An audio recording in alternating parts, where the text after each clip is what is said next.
నమస్తే, నేను మీ లక్ష్మి. మధురార్చన భక్తి టీవీకి స్వాగతం. పెళ్ళిళ్ళు అసలు ఒక 3 జనరేషన్స్ నుంచి చూసుకుంటే, అంటే ఫస్ట్ ఇదివరకు వెనకట చిన్నతనంలోనే పెళ్ళిళ్ళు చేసేవారు. చైల్డ్ మ్యారేజ్ చేసేవారు. పిల్లలు కూడా లేట్గా అయ్యేవారు. కొంత టైం వచ్చినాక మిడిల్ ఆఫ్ ద జనరేషన్లో ఎర్లీగా అంటే ఆఫ్టర్ 18+ చేసేవాళ్ళు. ఆ తర్వాత 30+కి వచ్చేసింది ప్రజెంట్ సిచ్యువేషన్లో. 28, 30 ఈ ఏజ్లో చేసుకుంటున్నారు. అండ్ లేట్ మ్యారేజెస్ మరియు లేట్గా పిల్లలు. ఈ విషయం మీద మనం ఒక క్లారిటీకి వద్దాం. వీటి మీద చాలా సందేహాలు ఉన్నాయి కొంతమందికి. మరి ఆ సందేహాలని క్లియర్ చేసుకుందామా? మరి ఇంకెందుకు ఆలస్యం, let's go to the topic. నమస్తే అండి. నమస్తే అండి. అనుపమ గారు, మా ప్రేక్షకులకు చాలా డౌట్స్ ఉన్నాయి. అంటే లేట్ మ్యారేజెస్ ఎందుకు అవుతున్నాయి, అసలు ఏంటి అంటే వెనకటికి ప్రీవియస్ 3 జనరేషన్స్లో కంపేర్ చేసుకుంటే we had some of the late marriages అని, అండ్ పిల్లలు కూడా లేట్గా కన్సీవ్ అవ్వటము. సో దీని వెనకాల అసలు ఏంటి రహస్యం, ఏంటి ఏమైతుంది అని. ఓకే, ఇప్పుడు మనము లేట్ మ్యారేజెస్ అయితే ఇప్పుడు కొద్దిగా ట్రెండ్ అయిపోయింది. ఎందువల్ల అంటే చాలా మంది కోవిడ్ తర్వాత ఈ ట్రెండింగ్ ఎక్కువ పాపులారిటీకి వచ్చేసింది అనమాట. కోవిడ్ కొద్దిగా సిచ్యువేషన్స్ ఎట్లా క్రియేట్ చేసిందంటే, మనం ఎప్పుడు ఉంటామో ఎప్పుడు చనిపోతామో తెలీదు. సో ఉన్న లైఫ్ సోలో అయినా సరే ఇబ్బందులు లేకుండా లీడ్ చేద్దాము అనే ఒక మైండ్ సెట్ ఈ యంగర్ జనరేషన్లో వచ్చేసింది. అండ్ ఇంకొకటి ఏంటంటే ఇన్కమ్కి ఎక్కువ అలవాటు పడిపోవడం. అంటే అబ్బాయి కానివ్వండి అమ్మాయి కానివ్వండి ఈక్వల్గా వాళ్ళు డబ్బు సంపాదిస్తున్నారు కాబట్టి కొద్దిపాటిగా ఇక్కడ ఇండిపెండెంట్ లైఫ్ స్టైల్ లీడ్ చేయడానికి కూడా కొద్దిగా వాళ్ళకి మైండ్ సెట్ అలా ఫిక్స్ చేసేసుకున్నారు అనమాట. సో పెళ్ళెందుకు చేద్దాము, కెరియర్ పైన ఎక్కువ ఫోకస్ పెట్టుకుందాము, కెరియర్ బిల్డ్ చేసుకుందాము, మనకంటూ ఒక స్టేటస్ సొసైటీలో ఉండాలి అనేది ఎక్కువ ప్రామినెంట్ అయిపోవడం వల్ల మన కెరియర్ పైన ఎక్కువ ఫోకస్ పెట్టడం వల్ల ఏంటంటే అదర్ థింగ్స్ ఎస్పెషల్లీ మ్యారేజ్ దగ్గరకు వచ్చేసరికి కొద్దిపాటిగా డిలేస్. ఓకే, కాంపిటేటివ్ వరల్డ్ కూడా అట్లాగే జరిగిపోతుంది. ఇప్పుడు బయట మనం మార్కెట్ ట్రెండ్స్ చూసుకుంటే ఇయర్లీ ఎంతో లక్షల మంది బీటెక్ గ్రాడ్యుయేట్స్ బయటికి రావడము, లేకపోతే ఎంబీఏ గ్రాడ్యుయేట్స్ బయటికి రావడము. ఆ కాంపిటేటివ్ స్పిరిట్లో వీళ్ళు ఏంటంటే జాబ్స్ కోసం ఎక్కువ స్ట్రగుల్ అవ్వాల్సినప్పుడు అందరికంటే యూనిక్ స్కిల్స్ ఉండాలి అని చెప్పేసి కూడా కొద్దిగా వాళ్ళు ఆలోచనలోకి వచ్చేసరికి ఏంటంటే ఒకటి తర్వాత ఒకటి వాళ్ళు సర్టిఫికేషన్స్ అని, కెరియర్ పైన ఫోకస్ అని, ఇంకేదో అడిషనల్గా చదువుకోవాలని వాళ్ళ మైండ్ సెట్ అంతా కూడా కొద్దిగా మెకానికల్ సైడ్ వెళ్ళిపోయింది. కాబట్టి ఈ ఫ్యామిలీని సెట్ చేసుకోవాలి, నేను ఒక మ్యారేజ్ చేసుకోవాలి, తర్వాత నాకు ఒక పిల్లలు రావాలి అనే ఇది సెకండ్ అయిపోయింది అనమాట, సెకండ్ ప్రయారిటీ అయిపోయింది. సో ఇదొక మెయిన్ ప్రామినెంట్ రీజన్ మనకి కనిపిస్తుంది. కానీ జనరల్గా ఏంటంటే పూర్వం ఒక్కళ్ళు సంపాదించినా సరే నలుగురు ఫ్యామిలీలో ఉన్నా సరే హ్యాపీగా బతికేసేవాళ్ళు. ఇప్పుడు ఏంటంటే ఇద్దరు సంపాదన ఉన్నా కూడా మనశ్శాంతి లేదు. వాళ్ళు లగ్జరీ లైఫ్కి అలవాటు అయిపోయారు. మెటీరియలిస్టిక్ గా ఉండాలి అంటే ఏదైనా సరే ఒక వ్యక్తిని చూడగానే వీళ్ళ దగ్గర బ్యాక్గ్రౌండ్లో ఎన్ని అసెట్స్ ఉన్నాయి అనేది పక్కన పెడితే ఫస్ట్ వీళ్ళని చూసిన వెంటనే ఏంటంటే వీళ్ళ లైఫ్ స్టైల్ ఏంటి అనేది ఒక జడ్జ్ చేసే స్టేజ్కి వచ్చేసారు జనాలు. సో ఇంకొకటి ఏంటంటే నేను పర్సనల్గా అబ్జర్వ్ చేసింది, పులిని చూసి నక్క వాత పెట్టుకోవడం అనే సామెత లాగా అయిపోయింది అనమాట. పక్కన వాళ్ళకి ఏదో ఉంది, నేను కూడా ఆ స్టేజ్లోకి వెళ్ళాలి అనేది, అది మంచా చెడువా అనేది ఆలోచించకుండా ఒక మాయా ప్రపంచంలో ఉన్నారు ప్రజెంట్ జనరేషన్ అంతా కూడా. అండ్ మనకు టెక్నాలజీ ఎంత పెరుగుతున్నా కొద్దికి మనము దాని వెనకాల పరిగెడుతున్నామే తప్ప కొద్దిగా స్పీడ్ బ్రేకర్ వేసుకొని మన ఫ్యామిలీస్ ఎలా ఉన్నాయి, మన పూర్వం ఎలా ఉండేవాళ్ళు, ఇది కొద్దిగా మనం ఆలోచన చేసుకున్నట్లయితే కొద్దిగా మళ్ళీ ట్రెండ్ నార్మలైజ్ అవ్వడానికి ఛాన్సెస్ ఉన్నాయి. ఇది నేను నార్మల్గా సోషల్గా సివిక్ సెన్స్ని బేస్ చేసుకొని చూసుకున్న థింగ్స్ అనమాట. బట్ మనం ఆస్ట్రాలజికల్గా కనుక చూసుకున్నట్లయితే అసలు ఆలస్య వివాహం జరగడానికి కొన్ని జన్మజాతకాలలో కొన్ని కాంబినేషన్స్ ఉంటాయి. ఆ కాంబినేషన్స్ వల్ల కూడా కొంతమందికి పెళ్లి చేసుకోవాలని ఎన్ని విశ్వ ప్రయత్నాలు చేస్తున్నా టైంకి సరిగ్గా సంబంధాలు దొరకకపోవడం, ఒకవేళ సంబంధాలు దగ్గరకు వచ్చినా సరే అది ఫైనలైజ్ అయ్యే దగ్గరకు వచ్చేసరికి ఏదో ఒక ఆటంకం రావడము, దానివల్ల ఇబ్బంది పాలు అవ్వడము. ఇక్కడ అబ్బాయి అవ్వచ్చు, అమ్మాయి అవ్వచ్చు, ఇక్కడ వ్యత్యాసం ఏం లేదు. యాక్చువల్లీ నేను కూడా విన్నానండి. అంటే ఇదివరకు అయితే పెళ్ళిళ్ళు కుదరకపోతే ఏదో దోషం ఉంది అని చెప్పేసి దానికి సంబంధించిన పూజలు చేయించటము ఇలాంటివి జరుగుతూ ఉండేవి. మరి ఇప్పటికీ అంటే అవి అలా అంటే దాని అంటే గ్రహం రాశి నక్షత్రాలు వీటి వల్లనే అవి అలా జరుగుతున్నాయి అంటారు. ఏదో దోషాలు, కుజదోషం అని, సర్పదోషం అని, ఇలాంటివి ఏవో దోషాలు చెప్పేసేసి దే యూజ్డ్ టు మేక్ అంటే వాళ్ళని ఆ పూజలు చేయించేసి ఈ పూజ చేస్తే మీకు ఫలితం ఉంటుంది, త్వరగా పెళ్ళవుతుంది అని చెప్పేసి అంటూ ఉంటారు. ఇది ఎంతవరకు అంటారు? అంటే ఇది ఆస్ట్రాలజికల్ గా మనకి ఒక 100 years అవ్వచ్చు, 200 years అవ్వచ్చు, 1000 years అవ్వచ్చు. దానికి మనకి అసలు శాస్త్రం ఏం చెప్పింది అనే దాంట్లో మార్పు ఉండదు. మనం జనరేషన్స్ మారుతూ ఉంటాయే తప్ప ఆ కాంబినేషన్స్ ఏవైతే ఇప్పుడు మీరు అన్నట్టు కుజదోషం అవ్వచ్చు, సర్పదోషం అవ్వచ్చు, ఇలాంటివి అవి ఎప్పటి నుంచో ఉన్నాయి. ఇవి కొత్తగా వచ్చినవి ఏం కాదు. అప్పుడు ఉన్నాయి అంటే ఇప్పుడు కూడా ఉంటాయి. అప్పుడు వాళ్ళకి అఫ్లిక్ట్ అయ్యింది అంటే ఇప్పుడు వాళ్ళకి కూడా అది ఉంటుంది ఖచ్చితంగా. కాకపోతే అందరికీ ఉంటుందా అంటే అందరికీ ఉంటుంది అని చెప్పడానికి కూడా లేదు. ఇది వ్యక్తిగత జాతకాలలో రిఫ్లెక్ట్ అవుతుంది. కానీ మీరు చెప్పినట్టు సర్పదోషాలు, కుజదోషాలు, స్త్రీ శాపాలు, పితృదోషాలు ఇవి కూడా one of the many reasons అవుతాయి ఆలస్య వివాహం జరగడానికి. మనకి మెయిన్ వచ్చేసి మ్యారేజ్కి మనం చూసేది ఏంటి అంటే మనకి జన్మజాతకంలో 12 భావాలలో సప్తమ భావం మనకి పార్ట్నర్షిప్స్ని రిప్రజెంట్ చేస్తుంది. సప్తమ భావం లగ్నం వచ్చేసి మనల్ని రిప్రజెంట్ చేస్తే సప్తమ భావం వచ్చేసి మన స్పౌస్ని రిప్రజెంట్ చేస్తుంది. సో ఈ భావము, ఈ భావాధిపతి గనక పాడైపోవడం ఇన్ ద సెన్స్ ఎట్లా అంటే పాపగ్రహాలతో కలిసి ఉన్న, శని రాహు కేతువులతో కలిసి ఉన్న, లేకపోతే షష్ట అష్ట వ్యయ భావాలలో ఉన్న, ఇక్కడ కొద్దిపాటిగా డిలేస్ రావడం, లేకపోతే ఇవే కాంబినేషన్స్ జన్మజాతకంలో D1 చార్టులో సప్తమ భావం సప్తమాధిపతి బాగున్నా నవాంశలోకి వెళ్ళిన తర్వాత అక్కడ కొద్దిగా ఏదన్నా మళ్ళీ రాహుకేతు శనితో కలిసి ఉన్న, రవితో కలిసి ఉన్నా కూడా కొద్దిపాటిగా డిస్టర్బెన్సెస్ క్రియేట్ చేయడానికి ఛాన్సెస్ ఉంటాయి. వీటిని కాసేపు మనం పక్కన పెడితే మెయిన్ మనకి శుక్రగ్రహం చాలా ఇంపార్టెంట్ అయిపోతుంది వివాహానికి. ఎందుకంటే మన కలత్రకారకుడు అని చెప్తామన్నమాట. కలత్ర సుఖం రావడానికి కలత్రం అంటే మనకి మ్యారేజ్కి సంబంధించి దానికి ఆ సప్తమ భావానికి కూడా మనము కాలపురుష కుండలీలో చూసుకుంటే కనుక శుక్రుడు 7th హౌస్ని రిప్రజెంట్ చేస్తారు. కాబట్టి ఈ మ్యారేజ్కి సంబంధించి ఏదైతే బ్లిస్ ఉంటుందో, ఆ హ్యాపీనెస్ ఉంటుందో, అది రొమాంటిక్ లైఫ్ అవ్వచ్చు, లేకపోతే భార్యాభర్తల మధ్యలో సంఖ్యత కావచ్చు, ఇవన్నిటికీ కూడా శుక్రుడు మెయిన్ కారణం అయిపోతారు అనమాట.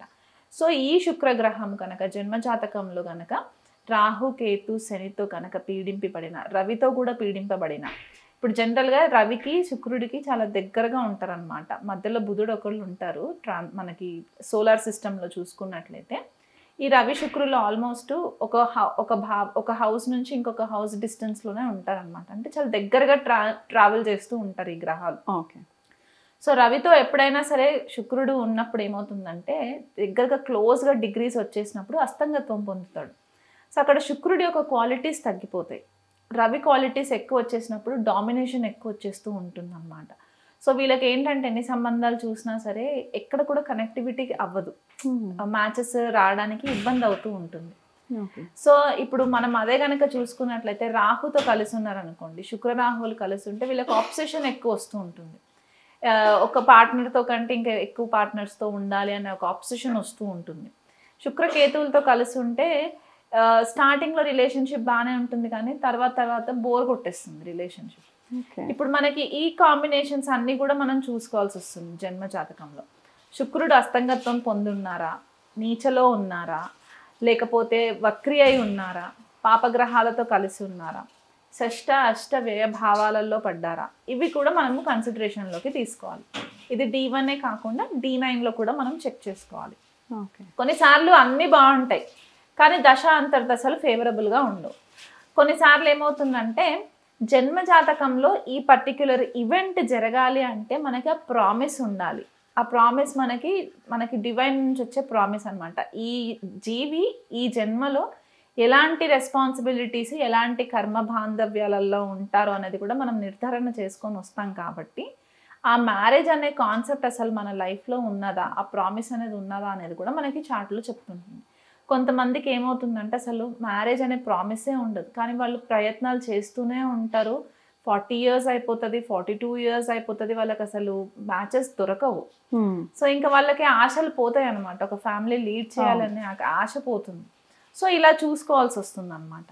దశ అంతర్దశలు సప్తమాధిపతి దశ వచ్చిన, శుక్ర దశ వచ్చిన ఆ ఏజ్ గ్రూప్లో కనుక ఉంటే మ్యారేజ్ అవ్వట్లేదు అంటే మనం చెప్పడానికి ఛాన్సెస్ ఉంటాయి, ఈ పీరియడ్లో మీకు ఈ మ్యారేజ్ జరిగే ఛాన్సెస్ ఉన్నాయి, ఇలాంటి ప్రాబ్లమ్స్ ఉన్నాయి. ఇప్పుడు జన్మజాతకంలో ఏదైనా ప్రాబ్లమ్స్ కనిపించాయి అంటే కనుక రాహుకేతుతో శుక్రుడు కలిసి ఉంటే కనుక కొద్దిగా శుక్రుడు చాలా వీక్ ఉన్నారండి, మీరు పూజలు చేసుకుంటే సరిపోతుంది అని చెప్పి మనం రెఫర్ చేయడానికి ఉంటుంది.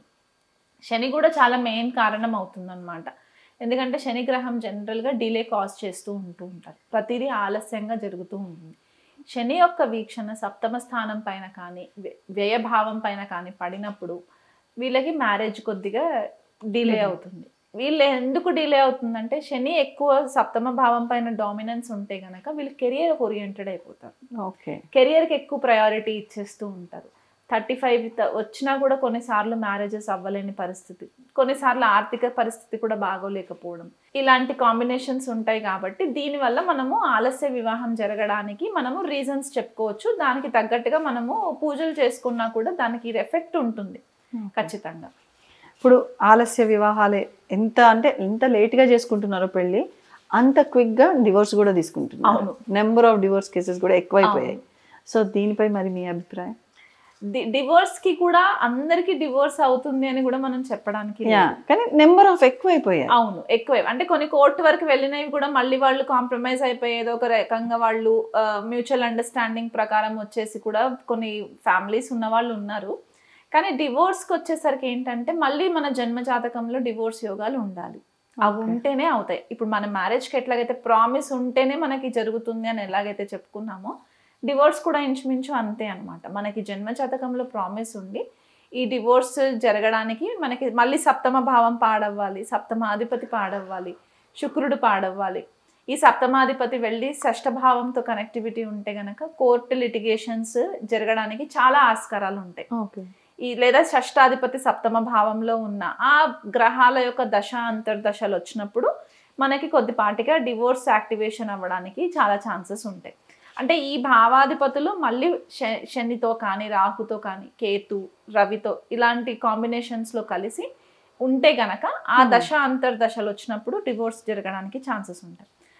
అంటే ఇది ఎక్స్ట్రీమ్ లీగల్ వరకు వెళ్ళే ఛాన్సెస్కి ఈ 6th and 7th హౌస్ మనకి ఎక్కువ ప్రామినెన్స్లోకి వస్తుంది. కొన్నిసార్లు ఏమవుతుందంటే డివోర్స్ వరకు వెళ్ళకపోయినా ఒక లాంగ్ టర్మ్ సెపరేషన్ లాగా వస్తూ ఉంటుంది. అంటే అక్కడ 6th హౌస్ ఎక్కువ డామినేషన్లో లేకుండా 8th హౌస్ డామినేషన్లో ఉన్న, 12th హౌస్ అంటే సప్తమాధిపతి వెళ్ళి వ్యయభావంలో ఉన్న, లేకపోతే వ్యయాధిపతి వచ్చి సప్తమ భావంలో, ఇట్లాంటి కాంబినేషన్స్ వచ్చినప్పుడు ఏమవుతుందంటే సెపరేషన్ వస్తుంటుంది. కొన్నిసార్లు ఏమవుతుందంటే దశలు కూడా ఫేవరబుల్గా ఉండవు. ఇప్పుడు భార్యాభర్తలకి ఇద్దరికి కూడా కేతు దశలు నడుస్తున్నాయి అనుకోండి, ఒకరిపైన ఒకరికి బోర్ కొట్టేస్తుంది, వాళ్ళ మధ్య ఆ ప్రేమ భావం ఉండదు అనమాట. కేతు ఏదైనా సరే కట్ చేసేస్తూ ఉంటాడు. ఆయన మెయిన్ సిగ్నిఫై చేసేది ఏంటి అంటే మోక్షంని సిగ్నిఫై చేస్తూ ఉంటాడు. సో వీళ్ళకి ఒకరిపైన ఒకరికి అయిష్టం పెరుగుతూ ఉంటుంది, వాళ్ళు స్పిరిచువల్గా వెళ్ళిపోవాలి అన్నట్టు, ఐసోలేషన్లో ఉండాలి అన్నట్టు వాళ్ళకి ఆలోచనలు రావడము, వాళ్ళకి మధ్యలో అట్రాక్షన్ ఉండకపోవడం, ఇలా జరుగుతూ ఉంటుంది. కొంతమందికి రాహు మహాదశ వచ్చినప్పుడు మాయలో ఉంటారు, ఉన్న పార్ట్నర్కి సరిపోరు అన్నట్టు బయట వెతుక్కోవడం స్టార్ట్ చేసి వాళ్ళు ఎక్స్ట్రా మ్యారిటల్స్కి వెళ్ళిపోయే ఛాన్సెస్ ఎక్కువ ఉంటూ ఉంటాయి. అంటే ఇది అందరికీ వర్తిస్తుందా అంటే మళ్ళీ అందరికీ వర్తించదు. రాహు మహాదశలో ఉన్న వాళ్ళందరూ విడిపోతారా, అందరూ ఎక్స్ట్రా మ్యారిటల్ అలా కాదు. ఆయన ఒక మాయాగ్రహం, సో కాబట్టి ఆబ్సెషన్ క్రియేట్ చేస్తూ ఉంటారు. సో ఉన్నదానికంటే కూడా ఇంకేదైనా బెటర్ ఉంటుందేమో అన్నట్టు వీళ్ళు ఆ జన్మ జాతకంలో ఉన్న కాంబినేషన్స్ని బట్టి అటువైపు వెళ్ళడానికి ఆస్కారం ఉంటుంది. సో ఏదేమైనా సరే ఈ కాంబినేషన్స్, ఇవే కాంబినేషన్స్ మన 3 generations బ్యాక్ ఉన్న వాళ్ళకు కూడా ఉండుండొచ్చు, అంతే కదా. కానీ వాళ్ళలో డివోర్స్ అనేది లేకుండింది. ఇప్పుడు ఏమైపోయిందంటే ఈగోస్ ఎక్కువ డామినేషన్ అయిపోయింది. కాబట్టి కాంప్రమైజింగ్ అవ్వడం అనేది, కమిట్మెంట్, మ్యారేజ్ అనేది ఒక లాంగ్ టర్మ్ కమిట్మెంట్. ఆ కమిట్మెంట్కి ఒక్కరు కాకపోతే ఇంకొకరు సాక్రిఫైస్ చేయడము, ఒకరినొకరు రికగ్నైజ్ చేసుకోవడము, ఇవి చేసుకోవడం వల్ల కొద్దిగా ఫ్యామిలీ మెంబర్స్ కూడా ఇన్ఫ్లుయెన్స్ కొంచెం ఉంటుంది. అంటే పిల్లలు కొద్దిగా వాళ్ళు డెసిషన్స్ తీసేసుకుంటారు, ఇమ్మెచ్యూర్గా డెసిషన్స్ తీసుకుంటారు. పెద్దవాళ్ళు ఏంటంటే కొద్దిగా ఇన్వాల్వ్ అయ్యి వాళ్ళని కూర్చోబెట్టి నచ్చజెప్పి వాళ్ళని కొద్దిగా మోల్డ్ చేసి, కౌన్సిలింగ్ ఈ టైంలో చాలా ఇంపార్టెంట్ అయిపోతుంది. అంటే ఎక్స్ట్రీమ్ కేసెస్లో సిచ్యువేషన్స్ వెళ్తే కనుక కౌన్సిలింగ్ చాలా ఇంపార్టెంట్ అవుతుంది. కాబట్టి ఆ కౌన్సిలింగ్ తీసుకోవడము, లేకపోతే మీకు దేనివల్ల ప్రాబ్లం వస్తుందో ఐడెంటిఫై చేసుకొని హార్ట్ టు హార్ట్ డిస్కషన్స్ భార్యాభర్తలు కనుక చేసుకున్నట్లయితే కనుక మనం వీలైనంత మట్టుకు మనం డివోర్సెస్ని కూడా కంట్రోల్ చేయడానికి ఛాన్సెస్ ఉంటాయి. ఓకే. ఆలస్యంగా వివాహం జరగటం, దీని మీద ఒక చక్కని పరిష్కారమే దొరికింది అనుకోవాలి. అంటే నార్మల్గా మనము సోషల్గా మాట్లాడుకుంటే ఏంటంటే లైఫ్ కెరీర్ అని చెప్పేసి అంటుంటారు, కానీ అనుపమ గారు ఆస్ట్రాలజీతో లింక్ చేసి మనకి దానికి చక్కటి పరిష్కార మార్గాలు కూడా చెప్పారు. ఎన్నో ఖర్చులు పెడితే కానీ వివాహం జరగడం కూడా చాలా కష్టమైన పరిస్థితి ఈ రోజుల్లో అయితే. కానీ అవన్నీ కాకుండా ఇంట్లోనే ఖర్చు చేయలేము, మాకు అంత స్తోమత లేదు అనుకున్న వారికి కూడా ఒక మంచి పరిష్కార మార్గం చెప్పారు. ఆలస్యంగా పెళ్ళిళ్ళు అవ్వటము నిమిషాలలో ఇలా అనుకున్నాం కదా, మరి కిడ్స్కి కూడా ఇలానే అంటే మీరు అన్నట్టు కెరీర్ మీద వీళ్ళకి కాన్సన్ట్రేషన్ ఎక్కువైపోయి ఫస్ట్ కెరీర్లో సెట్ అయ్యాక మ్యారేజ్ చేసుకుంటున్నారు. ఇంకొంచెం సేవింగ్ చేసుకున్నాక పిల్లల్ని కనాలి అన్న ఆలోచనకు వచ్చి ఆడవాళ్ళు 30+ అప్పటికే 30-35లో కూడా కన్సీవ్ అవుతున్నారు. ఇంకొంతమంది అయితే 40+లో. అంటే మనకి 25 years ఆ ఏజ్లో ఉన్నప్పుడు పిల్లలతో ఉండటము, ఇంకా మన పేరెంట్స్ అయితే బిఫోర్ 18 కన్సీవ్ అయిన వాళ్ళు ఉన్నారు. Before 20 they use to get everything done. So అంటే ఆ వేరియేషన్స్ ఇప్పుడు వీళ్ళు కిడ్స్కి అంత ప్రియారిటైజ్డ్గా ఉండగలుగుతారా? అంటే కిడ్స్ని పెంచే విధానంలో కూడా చాలా వ్యత్యాసాలు వచ్చేసాయి. సో ఫెయిల్యూర్స్ అవుతున్నారు పేరెంట్స్ అంటే మేబీ ఇది ఒక రీజన్ అంటారా? అంటే కొద్దిగా ఎక్స్టర్నల్ ఫ్యాక్టర్స్కి ఇంపార్టెన్స్ ఇచ్చేసరికి ఫ్యామిలీ వాల్యూస్ నశించిపోతూ ఉన్నాయండి. రోజు రోజుకి మనం ఎంత ఫాస్ట్ ఫార్వర్డ్ లైఫ్లోకి వెళ్ళిపోతూ ఉన్నామో ఫ్యామిలీ వాల్యూస్ కొద్దిగా తగ్గుముఖం పట్టడము, వీళ్ళు లేట్గా మ్యారేజ్ చేసుకోవడం, అదే చెప్పాను కదా, కెరియర్ పైన ఎక్కువ ఫోకస్ చేసేయడం వల్ల లేట్ మ్యారేజెస్ అవ్వడానికి ఒక ఆస్కారం. మన పెద్దలు ఏం చెప్పేవాళ్ళు అంటే పెళ్ళైన వెంటనే పిల్లల్ని ప్లాన్ చేయండి అని ఎందుకన్నారంటే, ఇప్పుడు పెళ్ళికి ఏదైతే మనకి ముహూర్త బలం ఉంటుందో, గురు బలం మనకి ఎంతైతే ఇంపార్టెంట్ అవుతుందో ఆ మ్యారేజ్ జరగడానికి, ఆ మ్యారేజ్ సస్టైన్ అవ్వడానికి, ఆ 1 year గ్యాప్లోనే చాలా మట్టుకు కపుల్స్ కన్సీవ్ అయ్యేవాళ్ళు. ఎందుకంటే ఆ గురు యొక్క ట్రాన్సిట్ 1 year ఉంటుంది ఒక రాశి పైన. సో మ్యారేజ్కి యాక్టివేషన్ జరిగిన వెంటనే మళ్ళీ ఒకవేళ పిల్లలకి కూడా యాక్టివేషన్లోకి ఉన్న గురువు ఇమీడియట్గా బ్లెస్సింగ్స్ ఇచ్చేవాళ్ళు కాబట్టి వెంటనే పిల్లలు అయ్యేవాళ్ళు. ఇప్పుడు ఏమైపోతుందంటే వీళ్ళకి లేట్గా మ్యారేజెస్ అయినప్పుడు లేట్గా కూడా కిడ్స్ పుట్టడానికి ఆస్కారం ఉంది. కొంతమందికి అసలు కిడ్స్ పుట్టడానికి ఇప్పుడు ఏంటంటే న్యాచురల్ ప్రాసెస్లో కూడా అవ్వట్లేదు. IVF హ్యాస్ బికమ్ ఈజీ అనమాట. ఇంకా దాంట్లో కూడా మళ్ళీ ఛాన్సెస్ ఆర్ వెరీ మినిమల్. అది కూడా సక్సెస్ రేట్ చూసుకుంటే కొంతమంది అయితే ఫెయిల్యూర్స్ ఉన్నాయని కూడా చెప్తూ ఉన్నారు కదా. సో ఇక్కడ ఏమవుతుందంటే వీళ్ళకి ఏజ్ పెరుగుతున్న కొద్దిగా ఎస్పెషల్లీ ఉమెన్కి అనవసరమైన ప్రాబ్లమ్స్ రావడం, PCOS ప్రాబ్లమ్స్ కామన్ అయిపోయినాయి. మన రెగ్యులర్ ఫుడ్ హ్యాబిట్స్ చేంజ్ అయిపోయాయి, యోగిక్ లైఫ్ స్టైల్ లేదు, టైంకి నిద్రపోరు, వర్క్ ప్యూబర్టీ కూడా చాలా ఎర్లీగా రావడం. అంటే ఫుడ్ మనది ఏదైతే మనం కన్జ్యూమ్ చేస్తామో అది మన బాడీ పైన, మన మైండ్ పైన చాలా ఇంపాక్ట్ చూపిస్తూ ఉంటుంది. పూర్వం ఏమిటంటే, పూర్వం అనే కాదు, మన జనరేషన్ మనం చిన్నగా ఉన్నప్పుడు కూడా ఇంట్లో వండిన ఫుడ్ తినాలి అని చెప్పేవాళ్ళు. ఒక సాత్విక ఆహారము, ఒక బ్యాలెన్స్డ్ డైట్ ఉండేది. ఇప్పుడు ఏంటంటే ప్రతిదీ మనము బయట నుంచి ఈజీగా యాక్సెసిబిలిటీ వచ్చేసింది, జంక్ ఫుడ్, రకరకాల హార్మోన్స్ యూజ్ చేసి కంటామినేషన్ అయిపోయింది. అది వెజిటేరియన్ అవ్వచ్చు, నాన్ వెజిటేరియన్ అవ్వచ్చు. సో దాని ఇంపాక్ట్ కూడా మనకి కొద్దిపాటిగా ఉంటుంది. స్ట్రెస్ ఇంకొకటి మెయిన్ రీజన్. స్ట్రెస్ ఈ PCOS ప్రాబ్లమ్స్ రావడానికి వర్క్ లైఫ్ బ్యాలెన్స్ లేకుండా ఒక దగ్గరే స్టిక్ ఆన్ అయిపోయి ల్యాప్టాప్ ముందు కూర్చొని లేకపోతే సిస్టమ్ ముందు కూర్చొని ఒక స్ట్రైట్ 13 hours వర్క్ చేయడము, బాడీలో ఫిజికల్ యాక్టివిటీ లేకపోవడం, ఇవన్నీ కూడా మనకి అడిషనల్ ఫ్యాక్టర్స్ అవుతాయి. బియాండ్ ఆస్ట్రాలజికల్గా మనం చూసుకుంటే, సైంటిఫిక్గా చూసుకుంటే ఇవి రీజన్స్ అవుతాయి. ఇవి రెండు మ్యాచ్ అయినప్పుడు మనకి ప్రాబ్లమ్స్ వస్తాయి. సో దీనివల్ల కూడా ప్రాబ్లమ్స్ వస్తున్నాయి. కాబట్టి యంగ్ జనరేషన్ కొద్దిగా వాళ్ళ లైఫ్ స్టైల్ని కనుక వాళ్ళు చేంజెస్ చేసుకున్నట్లయితే కనుక ఈ ప్రాబ్లమ్స్ అవాయిడ్ చేయడానికి హెల్ప్ అవుతుంది. అంటే మనం ఎంత మెకానికల్ లైఫ్కి మనం బూస్ట్ ఇస్తూ ఉన్నా కొద్దికి మనం ఆ లైఫ్కి మనం అలవాటు పడిపోతూ ఉంటాం. సో దానికంటే బదులు కొద్దిగా సాత్వికం లైఫ్ స్టైల్ లీడ్ చేసుకున్నట్లయితే కనుక ఈ ప్రాబ్లమ్స్ అవాయిడ్ చేయడానికి ఉంటుంది. కొంతమంది కపుల్స్లో నేను పర్సనల్గా నా దగ్గరికి కన్సల్టేషన్స్కి వచ్చిన వాళ్ళు ఏంటంటే, వాళ్ళు ఫస్ట్ ప్లానింగ్ అనమాట. మేము అంటే వాళ్ళు ఎట్లా కన్సిడర్ చేస్తారంటే, ఒక చైల్డ్ని మనము పిల్లల్ని గనక కంటే వీళ్ళు ఒక 20 years ప్రాజెక్ట్ మాకు అనే ఒక మైండ్ సెట్ అనమాట. నాకు ఒక కపుల్ నన్ను అదే అడిగారు. వాళ్ళు US లో వర్క్ చేస్తున్నారు ఇద్దరు.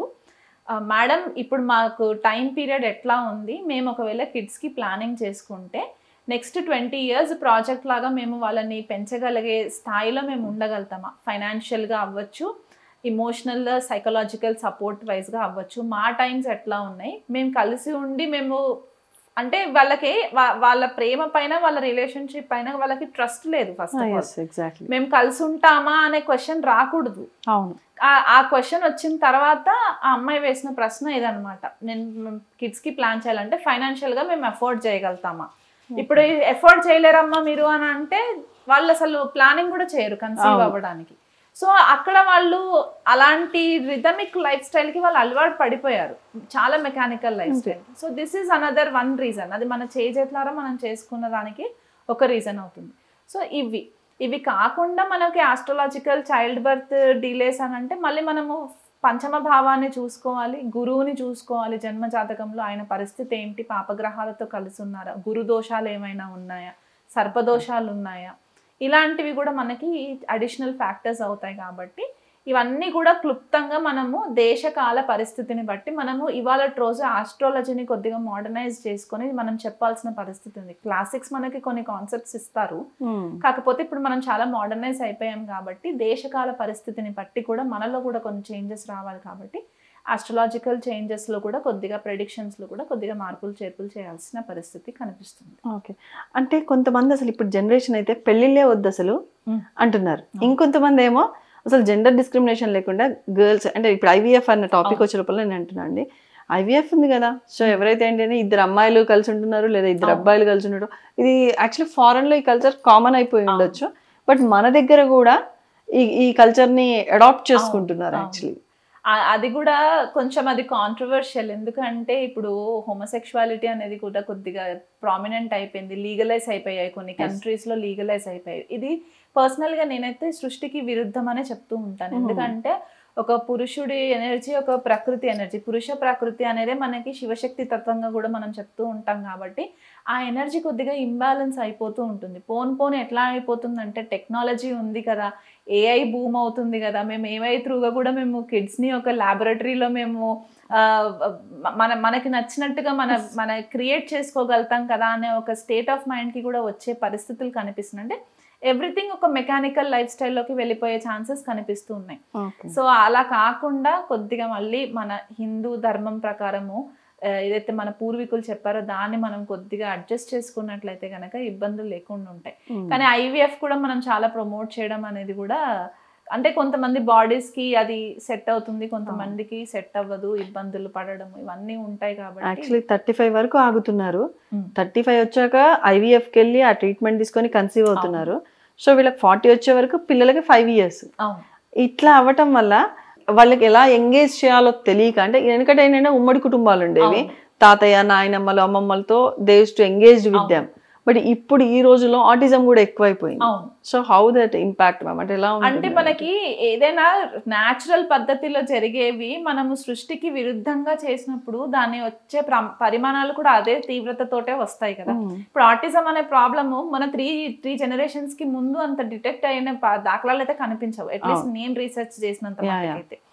ఇప్పుడు ఎందుకు ప్రామినెంట్ అవుతుంది అని అంటే ఈ మెడికేషన్స్, ఈ కృత్రిమ పద్ధతిలో పిల్లల్ని కనడము, న్యాచురల్ ప్రాసెస్ లేనే లేదు. అంటే న్యాచురల్ ప్రాసెస్ అయినప్పటికీ కూడా కొంతమంది కట అడుగులు ఎలా వేయాలో నేర్పిస్తారట, ఈవెన్ అన్నం ఎలా నమలాలో నేర్పిస్తారట. యుఎస్లో నేను విన్నాను, కొంతమంది ఫ్రెండ్స్ ఇట్లా వాళ్ళకి ఎలా నమలాలో, అంటే మనం మాట్లాడేటప్పుడు నార్మల్గా పిల్లలకి అన్నం పెట్టేటప్పుడు మా అమ్మమ్మ నవలాలి అది ఇది అని చెప్తుంటాము, కానీ దానికి కూడా స్పెషల్ ట్రీట్మెంట్స్ ఉన్నాయండి. ఇవన్నీ అంటే ఇక్కడ ఇంకొకటి ఏంటంటే ముందు మీరు అన్నట్టు ఉమ్మడి కుటుంబాలు ఉండేవి, ఒకళ్ళు కాకపోతే ఒకళ్ళు పిల్లల్ని పెంచడానికి కొద్దిగా ఆస్కారం ఉండేది. ఇప్పుడు ఎవ్రీథింగ్ న్యూక్లియర్ ఫ్యామిలీస్ అయిపోయాయి, ఇద్దరు భార్యాభర్తలు ఎవరు బిజీలో వాళ్ళు ఉండి ఇంటికి వచ్చినాక కూడా వాళ్ళు వర్క్లే చూసుకుంటూ ఉంటుంటే ఆ బేబీతో టైమే స్పెండ్ చేయట్లేదు, ఆ బేబీకి కావాల్సిన cognitive and motor skills development అవ్వట్లేదు. కాగ్నిటివ్ స్కిల్స్ చాలా ఇంపార్టెంట్ అవుతాయి, ఆ బ్రెయిన్ డెవలప్మెంట్ అవ్వడానికి కూడా మన ఫ్రంటల్ లోబే కూడా కొద్దిగా ఎన్హాన్స్ అవ్వాలి అని అంటే ఆ మూవ్మెంట్స్ అవన్నీ కూడా మదర్ కానీ ఫాదర్ కానీ దగ్గరుండి ఆ బేబీస్కి నేర్పించాలి. అవి నేర్పించేంత టైం లేదు. ఒక ఐప్యాడ్ ఇచ్చేస్తారు, కూర్చోబెట్టేసేసి వాళ్ళకి ఐప్యాడ్ చూయించుకుంటూ ఫుడ్ తినిపించేస్తూ ఉంటారు, దానివల్ల చాలా ఇంపాక్ట్ ఉంటుంది. దీనికి ఒక ఆస్ట్రాలజికల్ రీజన్ కూడా ఉంది. మనం ఫుడ్ని జనరల్గా ఏదైతే మనం ఆహారం కన్సిడర్ చేస్తామో దాన్ని చంద్రుడితో కనెక్ట్ చేస్తాం. చంద్రుడు మన మనకారకుడు, మన మైండ్ని రిప్రజెంట్ చేస్తుంది. అందుకే అంటారు what you consume is what you give back. ఎందుకంటే మనం ఏదైతే కన్జ్యూమ్ చేస్తామో, మనం సాత్విక ఆహారం తింటే సాత్వికంగా ఉంటాం, సౌమ్యంగా ఉంటాం. అలా తామసికంగా కంటిన్యూగా మనము నాన్ వెజిటేరియనే తింటూ యానిమల్ ఫ్లెష్నే తింటూ ఉంటే మనలో కూడా తెలియకుండా ఒక పశు లక్షణం మనకు వచ్చేస్తూ ఉంటుంది. సో చంద్రుడికి అంత ఎనర్జీస్ ఉంటాయన్నమాట మన మైండ్ని కంట్రోల్ చేయడానికి. అంటే అందుకే పూర్వం చూస్తే అన్నం తినేటప్పుడు టీవీలు పెట్టేవాళ్ళు కాదు, అందరు కూర్చొని తినేవాళ్ళు. తినేటప్పుడు కూడా మాట్లాడొద్దు అనేవాళ్ళు. అంటే మన ఫోకస్ అంతా కూడా మనం ఏం తింటున్నామో, మనం ఒంట్లోకి ఏది వెళ్తుంది, ఇది మనకి కాన్సెప్ట్ ఉండేది. ఇప్పుడు ఏంటి, ఎలక్ట్రానిక్ గ్యాడ్జెట్స్ ఇచ్చేస్తున్నాం, లేదా టీవీ ప్లే చేస్తూ ఉంటాం. ఇవన్నీ కూడా మన బుధుడు రాహుతో కనెక్టివిటీ ఉంటుంది. ఇవి మనకి మెంటల్ ఇంబ్యాలెన్సెస్ కాజ్ చేసే గ్రహాలు అయిపోతాయి. ఇది చాలా వింతగా అనిపించచ్చు, ఈవిడేంటి అన్ని కూడా ఆస్ట్రాలజికల్ కనెక్షన్స్. మీరు కొద్దిగా గమనించండి. అవునవును. ఇవన్నీ ఎలక్ట్రానిక్ గ్యాడ్జెట్స్ మీరు పక్కన పెట్టేసి ఒక స్ట్రైట్ ఒక 21 days ఓన్లీ మీరు తినే ఫుడ్ పైన మీరు ఫోకస్ చేసి చూస్తే 22nd day నుంచి మీలో కొద్దిగా చేంజెస్ కనిపించడం, ఆ యాంగ్జైటీ ఏదైతే ఉంటుందో అవన్నీ తగ్గుముఖం పడుతుంది, ప్రాపర్ మైండ్ కంట్రోల్లోకి వచ్చేస్తుంది, బ్యాలెన్స్ అవుతుంది. అలా కాకుండా నేను తినేటప్పుడు నేను టీవీ చూస్తాను, మొబైల్ ఆడుతాను, గేమ్ ఆడతాను అనేది ఆలోచన వచ్చిందంటే ఇక్కడ బుధుడు రాహు రెండు యాక్టివేషన్లోకి వస్తాయి. కాబట్టి ఈ ఆలోచన విధానంలో చేంజెస్ వచ్చి కాన్ఫ్లిక్టింగ్ ఎనర్జీస్ అనమాట, ఎక్స్ట్రీమ్. ఇప్పుడు మనకి మ్యాగ్నెటిజంలో కూడా ఆపోజిట్ అట్రాక్ట్ అని అంటారు, లైక్ పోల్స్ రిపెల్ అంటారు. ఇప్పుడు ఇక్కడ కూడా ఇంచుమించు అదే కాన్సెప్ట్ లోకి వస్తుంది అనమాట. ఈ కాంబినేషన్స్ వల్ల మెంటల్ ఇంబ్యాలెన్సెస్ రావడము, ఈ ఆటిజం ఇవన్నీ కూడా మెంటల్ ఇంబ్యాలెన్సెస్ ఇష్యూసే కదా. ప్రాపర్ సైకలాజికల్ డిసార్డర్స్ రావడము, ఇట్లాంటివన్నీ కూడా ఇక్కడ బైపోలార్ డిసార్డర్స్ ఇవన్నీ కూడా దానివల్లే వస్తాయి. మనం ఏదైతే కన్జ్యూమ్ చేస్తామో దానిపైన మన ఫోకస్ లేకుండా అయిపోవడం అనమాట. సో పేరెంట్స్ కొద్దిగా టైం తీసుకొని పిల్లలతో కొద్దిగా టైం కనుక స్పెండ్ చేసి వాళ్ళకి ఎలక్ట్రానిక్ గ్యాడ్జెట్స్ ఎక్కువ అలవాటు చేయకుండా ఉన్నట్లయితే కనుక మనం చాలా మట్టుకు ఈ ప్రాబ్లమ్స్ని మనము రికవర్ చేయడానికి ఉంటుంది. ఇంకొకటి డిస్ఫంక్షనల్ ఫ్యామిలీస్ ఎక్కువైపోయాయి. అంటే సింగిల్ పేరెంట్ రేస్ చేయడము, whatever the reasons are, ఆ డిస్ఫంక్షనల్ ఫ్యామిలీస్ అంటే వెస్ట్ యొక్క కల్చర్ ఇక్కడ ఇండియాలో కూడా ఎక్కువ ప్రామినెంట్ అయిపోయేసరికి అదే చెప్తున్నాను కదా, ఫాస్ట్ ఫార్వర్డ్ లైఫ్కి అలవాటు పడిపోయి డబ్బు బాగా సంపాదించేయాలి, ఉన్న టైంలో డబ్బు సంపాదించాలి. కానీ వాళ్ళకి అర్థం కాని కాన్సెప్ట్ ఏంటంటే ఎంతైతే డబ్బు సంపాదిస్తున్నామో అదే లెవెల్లో మళ్ళీ మనం హాస్పిటల్స్కి పెడుతున్నాం. సో అందుకనే దానికంటే బదులు కొద్దిగా మన లైఫ్ స్టైల్స్లో మనం చేంజెస్ చేసుకుంటే ఈ ఆలస్య వివాహాలు, ఒకవేళ ఆలస్య వివాహం జన్మ జాతక రీత్యా కొద్దిగా ఇబ్బంది అయ్యింది అని అంటే అది పాయింట్ని మనం కన్సిడరేషన్ చేసి పక్కన పెట్టుకుంటే మిగతా అదర్ ఆస్పెక్ట్స్ ఏవైతే ఉన్నాయో అవి మన కంట్రోల్లో ఉన్నాయి. కాబట్టి దానికి కొద్దిగా మనం చేంజెస్ చేసుకున్నట్లయితే ఇది ఒక చైన్ ప్రాసెస్ లాగా స్టాప్ చేయడానికి ఉంటుంది. లేట్ మ్యారేజెస్, లేట్ కిడ్స్, మళ్ళీ లేట్ కిడ్స్తో మళ్ళీ కాంప్లికేషన్స్, డెలివరీలో కాంప్లికేషన్స్, న్యాచురల్ ప్రాసెస్లో అవ్వదు. IVF వెళ్ళిన వాళ్ళకి న్యాచురల్ ప్రాసెస్ డెలివరీస్ అవ్వవు, ఆ ప్యాసేజ్ నుంచి బేబీస్ రారు. అక్కడ ఏదైతే యూస్ఫుల్ బ్యాక్టీరియా ఉంటుందో ఆ బ్యాక్టీరియాని ఈ బేబీస్ స్వాలో చేయరు, ఇమ్యూనిటీ ప్రాబ్లమ్స్ వస్తూ ఉంటాయి. ఇదంతా సైంటిఫిక్ రీజన్స్ మనకి ఆస్ట్రాలజికల్గా కూడా కనిపిస్తాయి. కాబట్టి ఇవన్నీ కొద్దిగా కంట్రోల్ చేసుకుంటే బాగుంటుంది. Okay, fine. లేట్ మ్యారేజెస్, ఆలస్య వివాహం జరగటం, వీటన్నిటికీ ఆస్ట్రాలజీ పరంగా ఏమన్నా పరిష్కార మార్గాలు ఉన్నాయా? లేట్ మ్యారేజెస్ మనకి ఆస్ట్రాలజికల్గా చూసుకున్నట్లయితే కనుక ఏ గ్రహం వల్ల మనకి ఇబ్బందులు కలుగుతున్నాయో ఫస్ట్ మనం వ్యక్తిగత చార్ట్ని ఒక జ్యోతిష్యులతోటి మనము పరిశీలన చేయించుకోవాలి. ఎందుకంటే ఇప్పుడు చెప్పే రెమెడీస్ అన్నీ కూడా జనరలైజ్డ్ రెమెడీస్ ఉంటాయి. వ్యక్తిగతంగా చూసుకున్నప్పుడు ఏమవుతుందంటే మళ్ళీ ఆ పర్టిక్యులర్ పర్సన్కి ఏ గ్రహం వల్ల ఇబ్బందులు ఎక్కువ ఉన్నాయో మనం దానికి తగిన జపదాన హోమాల గురించి చెప్పడం అనేవి మనము అవి వేరేగా ఇండివిజువల్ చార్ట్స్ని చూసినప్పుడు పర్సనల్ కన్సల్టేషన్స్లో ఉంటాయి. బట్ జనరలైజ్డ్గా చెప్పుకోవాలి అంటే కనుక ఒకవేళ శుక్రుడు మన మెయిన్ మ్యారేజ్కి ఇంపార్టెంట్ గ్రహం అని చెప్పుకున్నాం కాబట్టి శుక్రుడు కనుక జన్మజాతకంలో ఇబ్బందికరమైన పరిస్థితుల్లో ఉండి అంటే పీడించబడిన రాహుకేతులతో పీడింపబడితే కనుక మీరు దగ్గరలో ఉన్న లక్ష్మీదేవి టెంపుల్ ఏదన్నా సరే శుక్రవారం లక్ష్మీదేవి ఆరాధన చేసుకోవడము, లేకపోతే మీకు ఆర్థికంగా స్తోమత ఉంది అనుకుంటే కనుక తిరుమలలో వెంకటేశ్వర స్వామికి, లక్ష్మీదేవి అమ్మవారికి కళ్యాణం చేయించినా కూడా మీకు మంచి రిజల్ట్స్ కనిపిస్తాయి. ఇంకా వర్స్ట్గా ఉంది శుక్రుడి పరిస్థితి, చాట్లో నీచలో ఉండి రాహుకేతులతో కలిసి ఉన్నారు, శనితో కలిసి ఉన్నారు అనుకుంటే కనుక వీళ్ళు కొద్దిగా అపనింద పాలవ్వడము, ఫాల్స్ అక్యూజేషన్స్ కూడా అవుతాయి. కాబట్టి వీళ్ళు కొద్దిగా హ్యాండిల్ చేసుకోగలము ఆర్థికంగా అనుకుంటే కనుక మనకి తమిళనాడులో రంగనాథ స్వామి టెంపుల్ ఉంటుంది, శ్రీరంగంలో స్పెసిఫిక్గా శుక్రుడికి అక్కడ పూజలు జరుగుతాయి. కాబట్టి ఆ టెంపుల్లో లక్ష్మీదేవి రంగనాయకి దేవిగా ఉంటారు కాబట్టి అక్కడ వీళ్ళు వెళ్ళి పూజలు చేయించుకున్నా కూడా వీళ్ళకి మంచి రిజల్ట్స్ వస్తాయి. అలా కాకుండా మేము అవన్నీ డబ్బు ఖర్చు పెట్టుకొని చేసుకోలేము అనుకుంటే కనుక సింపుల్గా ఇంట్లో అర్ధనారీశ్వర స్వామి స్తోత్ర పారాయణం చేసుకోవడము, లేదా రుక్మిణీ కళ్యాణ పారాయణం, ఏదైనా ఒక బుధవారం రోజు రుక్మిణీ కళ్యాణం పారాయణము మొదలు పెట్టుకొని మీకు తగిన మీ జన్మ జాతకానికి తగిన తిథులు నక్షత్రాలు కలిసి వచ్చేవి ఉన్నట్టు చూసుకొని రుక్మిణీ కళ్యాణ పారాయణం కనుక కృష్ణుడి దండం పెట్టుకొని స్టార్ట్ చేసుకున్నా కూడా మీకు మంచి రిజల్ట్స్, ఆలస్య వివాహం జరగడానికి ఇబ్బందులు ఏవైతే ఉన్నాయో అవి క్లియర్ అవుతాయి. ఈ సుబ్రహ్మణ్యేశ్వర స్వామి ఆరాధన చేసుకోవడం, ఎందుకంటే కుజుడు మనకి మ్యారేజ్కి కూడా చాలా ఇంపార్టెంట్ అయిపోతారు కాబట్టి కుజుడికి అతిదేవత సుబ్రహ్మణ్యేశ్వర స్వామిగా చెప్పుకుంటాం కాబట్టి కుజుడికి పూజ చేసుకోవడము, మంగళవారం రోజు ఉపవాసం ఉండడం, ఇలాంటివి మంగళవారం శుక్రవారం మనకు చాలా ఇంపార్టెంట్. ఈ 2 రోజులు కనుక మీరు చేసుకున్నట్లయితే కనుక మీకు మంచి రిజల్ట్స్ వస్తాయి. ఓకే. మరి ఇప్పుడు ఆలస్యంగా పిల్లలు పుట్టడము, వీటికి మరి ఆస్ట్రాలజీ పరంగా చక్కటి పరిష్కారం చెప్పగలరా? ఆస్ట్రాలజీ ప్రకారము లేట్ చైల్డ్ బర్త్కి కనుక చూసుకున్నట్లయితే మనకి పంచమ భావము పంచమాధిపతి పాడైపోయి ఉండాలి, గురువు పాడైపోయి ఉండాలి జన్మ జాతకంలో. ఈ గురువు గనక రాహుకేతులతో గనక పీడింపబడిన, శనితో ఉన్న, లేకపోతే గురువు వక్రిలో ఉండి అస్తంగత్వం పొందిన, ఇలాంటి కాంబినేషన్స్ ఏమైనా ఉంటే గనక వీళ్ళు రెగ్యులర్గా గోసేవ చేసుకోవడము, ఎందుకంటే మనకి ప్రత్యక్ష రూపంగా చెప్తూ ఉంటాం కాబట్టి గోసేవ చేసుకోవడము, గోవుకు గ్రాసం పెట్టడము, లేదా గురువారం రోజు దగ్గరలో ఉన్న నవగ్రహ టెంపుల్లో గురువు ఉంటారు కాబట్టి అక్కడ 16 ప్రదక్షిణాలు చేసుకొని ఆరెంజెస్ దొరుకుతాయి కదా మనకి, సీజనల్ ఆరెంజెస్ మనకి ఆరెంజ్ కలర్లోనే ఉంటాయి, మళ్ళీ గ్రీన్ కలర్లో మోసంబీలు ఉంటాయి, అవి కాకుండా ఆరెంజ్ కలర్లో ఉన్న ఆరెంజ్ తీసుకెళ్ళి ఆయన పాదాల దగ్గర పెట్టేసేసి 16 ప్రదక్షిణాలు తిరిగి ఆవు నెయ్యితో దీపం పెట్టడము, పుట్టల్లో పాలు పోయడము. కొన్నిసార్లు ఏమవుతుందంటే సర్పదోషాల వల్ల కూడా పిల్లలు పుట్టరు. సో దానివల్ల కూడా మనకి తెలియక, ఒకవేళ ఇవి రీజన్స్ అనేది మనకి తెలియకపోతే ఈ ఒక 48 రోజులు దీక్షగా తీసుకొని పుట్టలో దగ్గరలో ఉన్న పుట్టలో పాలు పోయడము, పసుపు కుంకుమ చల్లేయడము పుట్ట పైన, ఇలా చేసుకోవడము. గురువుకి శనగలు దానం ఇవ్వడము, కిలోంపావు శనగలు, ఒక పసుపు కలర్ క్లాత్ బ్లౌజ్ పీస్, అది పూలు పళ్ళు తీసుకెళ్ళి దగ్గరలో ఉన్న స్వామివారి టెంపుల్లో, దత్తాత్రేయ స్వామి టెంపుల్ అయినా సరే, లేకపోతే దక్షిణామూర్తి స్వామి టెంపుల్ అయినా సరే, శివుడి టెంపుల్ అయినా సరే, అక్కడికి వెళ్ళి అక్కడ ఉన్న పూజారులకి దానం ఇచ్చేసి పూజలు చేయించుకున్నా కూడా మీకు మంచి రిజల్ట్స్ వస్తాయి.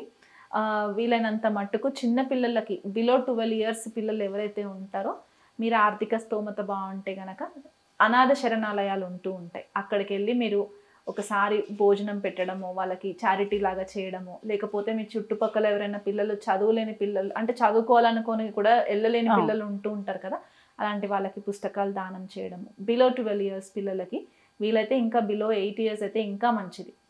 అంటే మనము గత జన్మలో ఏమి కర్మలు చేసామో దాని వల్ల మనకి ఇక్కడ ఇబ్బందులు కలగడానికి కూడా రీజన్స్ ఉంటాయి కాబట్టి ఇది మనము సూక్ష్మంలో మోక్షం అన్నట్టు మనం చిన్న చిన్న పరిహారాలు చేసుకోవడం వల్ల, ఇది జనరలైజ్డ్ రెమెడీస్. వ్యక్తిగత జన్మ జాతకాలలో మనకి ప్రాబ్లమ్స్ ఏమున్నాయో కూడా మనకి ఐడెంటిఫై చేసినప్పుడు తెలుస్తుంది. ఎందుకంటే కొన్నిసార్లు డిలే కిడ్స్ పితృదోషాల వల్ల కూడా డిలే కిడ్స్ అవుతూ ఉంటారు. సో అవి కూడా మనం చార్ట్స్ చూసినప్పుడే చెప్పడానికి కుదురుతుంది కాబట్టి ఇవైతే జనరలైజ్డ్గా చేసుకోవచ్చు. ఆలస్యంగా పిల్లలు పుడుతున్నారు అని చెప్పేసి ఎన్నో మెడిసిన్స్ వాడుతున్నాము, IVFకి వెళ్తున్నారు చాలామంది, కానీ ఇవన్నీ కాకుండా పరిష్కార మార్గం అనేది ఆస్ట్రాలజీలో కూడా ఉంది. సో స్పిరిచువల్గా అంటే భగవంతుడిని నమ్ముకుంటే అన్నీ మంచి జరుగుతాయి, మనసు ప్రశాంతతగా ఉంటే ఏదైనా సాధించవచ్చు, అంటే మన సంకల్పం ఉంటే చాలు అన్నట్టుగా పరిష్కార మార్గాన్ని చెప్పారు. థ్యాంక్ యూ సో మచ్ అండి అనుపమ గారు. Thank you. మరిన్ని ఇంట్రెస్టింగ్ టాపిక్స్ కోసం చూస్తూనే ఉండండి మధురార్చన భక్తి.